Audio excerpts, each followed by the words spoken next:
Sannan ku fa ya kuke ya komai da komai ya yau ya yara ya aiki ya ups and downs ya komai da fatan kowa da kowa yana lafiya sannu. So as you can see, there's a book on my lap. This topic is none other than putting yourself in other people's shoes before you judge people. Put yourself in that person's shoes. We're so quick to judge, we're so quick to hate, and we're so quick to dismiss and kind of put down when, like so many times again and again and again, you will see that these people who are busy putting you down, judging you, would do the exact same thing if they found themselves in the situation that they were criticizing you about.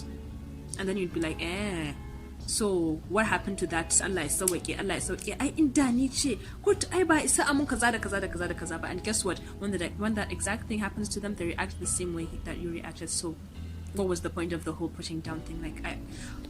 I think this is one thing that is more rampant amongst women than men. Like, men are not so quick to judge each other compared to women. Like, we're so quick to judge.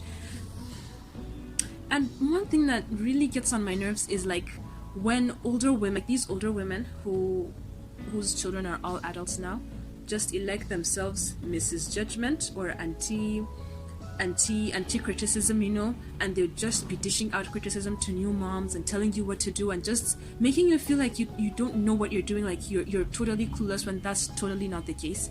Because like you've seen how their adult children are, and they're not perfect. And of course, like certain actions of these adult children would show you that there were lapses and there were problems with their upbringing, and that's why they turned out to be the people that they are today. So like, it's really unfair, and it's so rampant. It happens so much. Like, if you want to help, okay, help in a nice way, but don't be condescending. Don't be acting like you know everything when of course everybody knows that's not the case. Okay, honestly, it's just really annoying. I find it really annoying. Give them a break. Give these young women a chance. Okay, they're new mothers, but you were also a new mother at some point. And just as you disliked people just looking down on you and thinking that you were clueless and you don't know what you're doing, of course this new mom would also not like it if you just keep jumping down her throat with unsolicited advice and trying to tell her what to do and try to dictate how her mother how she should be a mother. We are always so quick to judge girls that want to get married, that really want to get married. They're judged. And instead of you looking at, okay, like, what's the real reason that this girl really wants to get married? You never know. It's probable that at times certain girls are just not happy living in their parents' home, and they really want to get married so that they'd get out of that life of depression and constant criticism from the parents, the siblings, and all that negative energy. It could be that. It could be also that she's so eager to be a mother. Like, there are people who, ever since they were children, they would tell you that my ambition in life is to be a mother. I can't wait to be a mother. It's probable that she really just wants to see her children. She wants to be a mother. She wants to nurture and love and raise her babies. You never know. We judge ladies who don't want to get married.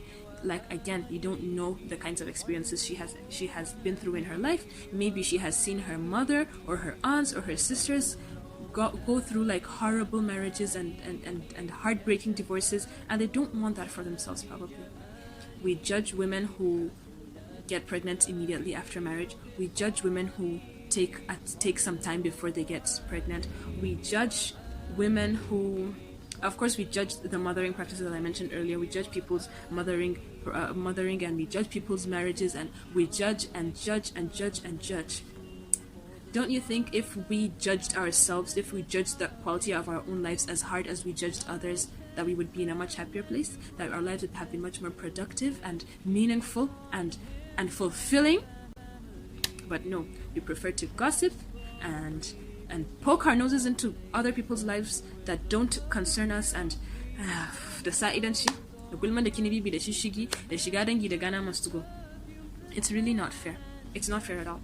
Likewise, prostitutes. Let me bring up prostitutes. Yeah, prostitutes. Even though I don't know any prostitute, but we are always so quick to judge them and curse them and heap all kinds of dirt on them and gossip about them. Of course, when You don't know what pushed this woman to prostitution.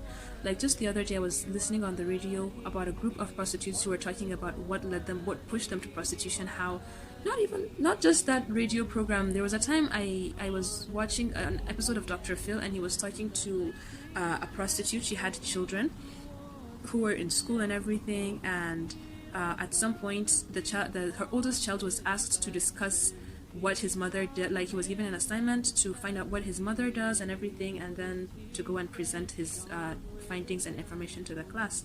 And she was saying, because he was about 8 at that time, it was like he had started to understand that it was prostitution that she did for a living, and not some kind of office work or a job of any kind. And in both of those in both the Dr. Phil and the radio program, they both had the same kind of underlying fact. They hated the fact that they had to sell their bodies to feed their children. But then when push came to shove, and they were good people. Almost everybody starts out a good person. These women started out good people. They were good daughters. They got married, and at some point the husband left them, or the husband ran away and left them with small children, and they had no idea how to cater for these children. They tried businesses, they tried different kinds of businesses, they tried working, but at the end of the day, most of those businesses just collapsed, and they were not able to retain their work. They were not able to find jobs that paid enough to feed their children. And so many times they would go hungry, they would be starving, the children would cry themselves to sleep, wake up screaming from the pangs of hunger and all that. And as a mother, put yourself in their shoes. Put yourself in their shoes as a mother. How long can you bear for your child to be crying and screaming from pangs of hunger? Plus you've tried all that you could do to see that you have carried them out of that situation that they're in, but it's just not working out. And then maybe somewhere somebody suggests prostitution to you. Of course, at first everybody would be against it, but then again, as I said, put yourself in their shoes. Put yourself in their shoes as a mother. Probably you could, sustain, or let me say, you could bear, probably as an adult, you could bear hunger much longer than these little babies can. Okay? So, when your children are screaming and crying for food, and you've run out of respectable options to feed them, sometimes that's the only option left for you. And a lot of these women, you would see that they would say that if they could find another better job, more respectable, more honorable job, they would leave prostitution in a heartbeat. And they would talk often about how they were kind of hoping that they would get help from their family or from the husband's side of the family, but that help never came. Instead, they were judged, they were criticized, and they were rejected.